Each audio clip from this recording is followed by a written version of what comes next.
Mga kakofa, may narealize ako kanina habang nagdadrive. Wala ko na lang na-miss ang Pilipinas. Alam niyo ba kung ano nakakatuwa? Hindi ko lang matutuwa kayo. Ate, nainis ako sa ingay sa Pinas. Oo, sa Pilipinas. Yung mga jeep, mga motor, mga sasakyan. Maya't maya may bumubusina ang ingay. Pero dito sa Japan, parang ang tahimik. Tapos napaisip ako, wait lang, ginagamit ba talaga nila yung busina dito? Kasi ilang taon na ako rito, parang bilang lang sa daliri kong ilang beses akong nakarinig ng beep.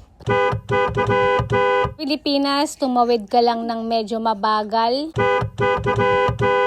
Green light pa lang. Traffic. Sa Japan, parang gusto na lang nilang maghintay na hindi na kailangan gumamit ng busina. Kami talaga ako nakikita na mga naglalakad sa pedestrian lane tapos naghihintay talaga yung sasakyan. Kakatuwa pala, no? Dati gusto ko ng tahimik. Ngayon, namimiss ko pala yung ingay ng Pilipinas. Siguro kasi, minsan ang mga bagay na dati nating kinaiinisan, sila rin pala ang magpapaalala sa atin. Kayo ba? Ano ang simpleng bagay sa Pilipinas na hindi nyo akalaing mamimiss nyo? Lalo na yung mga nasa abroad na kagaya ko. Siyempre, alam ko yan, nangunguna Pinoy food.